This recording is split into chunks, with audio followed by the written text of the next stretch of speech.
Halo semua, kali ini Bilhanet mau mencoba setting Totalink N300 RT. Ini RT ya maksudnya ya. 300 RT sebagai akses point voucheran dari Mikrotik. Di mana ini saya akan settingnya port yang digunakan itu port 1. Jadi kalau yang di video sebelumnya saya gunakan port LAN untuk keperluan akses point voucher, dan kali ini saya akan gunakan port 1 di Totalink N300 RT ini sebagai akses point voucher. Jadi yang nantinya yang lubang yang tidak digunakan ini, yang LAN, ini bisa digunakan untuk perluasan jaringan lagi. Meskipun menggunakan WAN, nantinya MAC address atau alamat MAC yang didapatkan atau yang masuk ke Mikrotik itu tetap MAC address dari perangkat yang terhubung, bukan MAC address dari Totalink N300 RT. Jadi misalnya satu user login, yang lain tidak ikut login otomatis, melainkan tetap harus menggunakan kode voucher yang berbeda. Jadi pertama saya hubungkan dulu ya dari port LAN Totalink, saya hubungkan ke komputer saya dulu untuk mengatur web manajemennya Totalink N300 RT ini. Kemudian saya matikan saja ini wifi-nya. Terus ke network. Biasanya di sini ya, teman-teman sudah biasa ceng adapter setting kayak gini. Terus di lubang LAN bisa mengatur alamat IP-nya yang satu segmen dengan Totalink, atau dibiarkan automatic juga nggak apa-apa, karena Totalink ini masih menyediakan DHCP server ya. Jadi saya biarkan dulu, kemudian masuk ke browser, buka alamat IP-nya Totalink ini 192.168.1.1. Ada juga yang sudah berganti menjadi 192.168.0.1. Kemudian saya coba langsung ganti passwordnya saja ya. Saya setup baru. Nah, di sini minta login dengan password yang baru saya buat tadi. Nah, setelah login di halaman awal ini bisa memilih ini gateway. Jadi langsung saja pilih AP mode, tidak perlu mengatur yang lain dulu, langsung AP mode saja.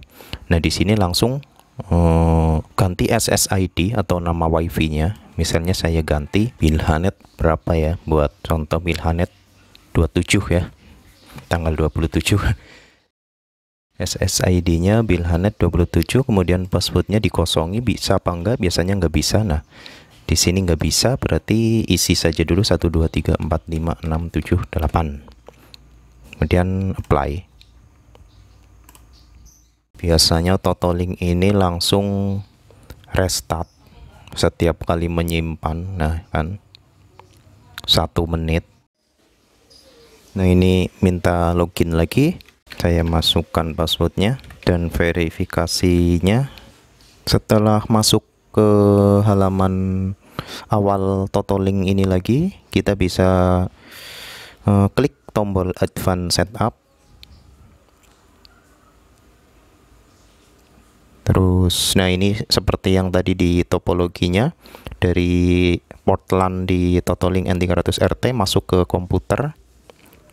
Di sini juga sudah muncul ya, LAN 1 masuk ke komputer. Di bagian WAN ini muncul sebagai LAN 5 ya. Jadi LAN 5 tadinya ini di aslinya ini adalah WAN, karena kita jadikan mode AP atau AP mode, secara otomatis lubang WAN di Totalink menjadi lubang LAN 5 atau LAN 3 ya di N200 misalnya. Terus sampai di sini kita masuk ke bisa mengatur wirelessnya lagi. Di bagian ini tadi kan sudah diganti namanya, kemudian masih dikasih password. Nah, di sini berarti encryptionnya ini di disable, karena nantinya passwordnya diisikan atau menggunakan voucher ya. Jadi encryptionnya di disable atau tidak pakai password. Terus ini di sini juga bisa mengatur jumlah user yang bisa ditampung oleh Totolink-nya, ini di sini. Kemudian di apply. Totolink biasanya minta login lagi. Nah, ini sudah otomatis, ternyata nggak minta login. Coba di refresh. Ya, ini di status, masuk ke, coba cek lagi di wireless, kemudian ke advanced setting, di wireless advanced setting, di band ini biar lebih gampang connect ke semua jenis HP ya, dari yang terbaru sampai yang sistem Android jadul. Ini bisa biar gampang connectnya, pilih yang ini BGN. Kemudian channel width-nya pilih saja yang 20 untuk meminimalisir gangguan antar wifi yang lain atau interferensi. Region-nya bisa apa adanya. Terus channel number-nya bisa teman-teman sesuaikan sesuai dengan lingkungannya, yang masih longgar itu channel mana gitu ya. Sebenarnya kalau misal teman-teman bingung, daripada lama mengatur di sini, bisa di auto saja. Misalnya di sini saya pilih channel 6. Terus di yang lain ini dibiarkan saja apa adanya. Kemudian setelah mengatur channel width dan channel number, di apply. Ini kita disuruh menunggu lagi 30 detik. Kemudian setelah mengatur advanced setting, sampai di sini kita masuk ke bagian menu network.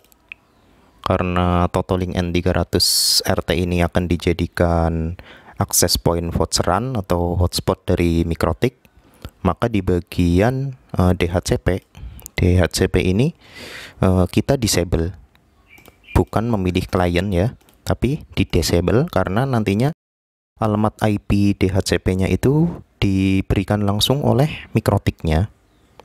Kemudian DNS-nya ini bebas, bisa LAN site router IP juga tidak apa-apa. Kemudian manual juga bisa, atau biar gampang pilih yang actual one DNS. Ini tujuannya biar nanti user yang terhubung ke Totolink ini mendapatkan DNS server dari DNS server yang diatur oleh Mikrotik-nya. Jadi yang paling penting sebenarnya di sini adalah DHCP ya. DHCP ini pastikan disable. Kemudian untuk tambahan saja IP address. IP address ini bisa diganti satu segmen dengan IP hotspot Mikrotik. Jadi nanti ini untuk tujuannya selain agar tidak bentrok dengan ISP, karena biasanya ISP menggunakan IP ini ya, juga bisa digunakan untuk meremote Totolink ini dari satu jaringan Mikrotik. Misalnya di sini saya akan menggantinya menjadi yang satu segmen dengan IP hotspot saya, itu 92.168.33.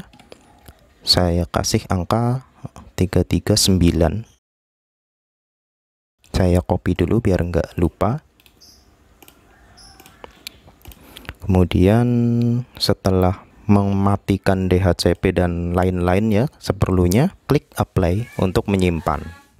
Nah ini Totolink-nya akan rebooting atau mati dan hidup ulang, dan juga sudah tidak menyediakan atau memberikan DHCP dari yang 192.168.1.1 lagi, tapi sudah menggunakan DHCP dari Mikrotik-nya. Jadi untuk membuka halaman web manajemennya lagi, kita harus mengatur alamat IP untuk komputer kita. Bisa masuk ke misalnya seperti ini ya, pengaturan jaringan dan internet. Kemudian cari ceng adapter setting. Nah yang ini tadi propertiesnya di IP versi 4 ini dituliskan yang satu segmen 192.168.33, misalnya tadi 9 bisa diisi 10. Terus default gateway-nya bisa dikosongkan, bisa juga diisi 192.168.339 atau 331. Saya coba kosongkan saja. kemudian di apply, di OK ya. Saya coba masuknya bukan yang ini, bukan yang 192.168.1.1, tapi ke yang tadi diganti 192.168.33.9 sesuai yang saya inputkan ya. Nah, ini sudah bisa masuk. Passwordnya sesuai yang diganti, karena ini kebetulan sudah saya ganti di awal. Nah, sekarang alamat IP-nya sudah berubah. Kita coba cek statusnya. Nah, ini sudah berubah ya. Di status ini yang aslinya ini WAN menjadi LAN 5 ya. Kemudian saya coba hubungkan dari ini yang tadinya WAN, aslinya WAN menjadi LAN 5, saya hubungkan ke MikroTik, ke server hotspot. A few moments later. Saya coba refresh. Tadi barusan sudah saya hubungkan. Saya refresh. Nah, ini sudah terhubung di LAN 5. Jadi sekarang sudah tidak ada lubang WAN-nya, atau semua port di Totoling N300RT ini menjadi LAN semua. Jadi seolah-olah yang misal yang LAN 5 ini atau lubang WAN ini masuk ke server hotspot yang LAN 1 sampai LAN 4 ini seolah-olah menjadi switch hub untuk bisa digunakan untuk paralel atau memperluas lagi ke akses point 1, akses point 2 misalnya seperti itu ya. Dan apakah ini sudah berhasil atau belum? Saya coba ini di logout dulu. Kemudian saya atur alamat IP laptop atau komputer saya ini menjadi otomatis ya. Ini sudah otomatis. Kemudian nah, ini langsung menampilkan halaman login. Ini halaman loginnya ya. Berarti sudah bisa berfungsi sebagai akses point hotspot. Saya coba login saja. Ini sudah berhasil masuk. Terus kalau misalnya saya ingin mencoba dengan perangkat lain, berarti saya bisa memanfaatkan MAC address dari satu komputer, tapi MAC addressnya beda dengan cara yang LAN dimatikan. Ini kan tadi ini connect dengan LAN mendapatkan IP ini ya, 192.168.33.5 ya. Kemudian saya coba matikan LAN-nya. Ini seolah-olah saya mengganti perangkat, atau ada user lain yang connect dengan WiFi ya. Tadi namanya adalah Bilhanet 27. Saya konekkan dan minta login ulang. Saya coba login dengan username yang berbeda. Login dan mendapatkan alamat IP yang berbeda. Tadi alamat IP-nya adalah 335 ya, 33.35, sekarang 33.37 dengan username yang berbeda. Jadi kurang lebih seperti itu cara bagaimana membuat Totoling N300RT sebagai akses point hotspot yang kabelnya dihubungkan ke lubang WAN dengan tujuan lubang LAN yang lain bisa digunakan untuk perluasan jaringan ke akses point selanjutnya. Untuk teman-teman yang mungkin belum subscribe, silahkan di subscribe ya. Terima kasih sudah menonton.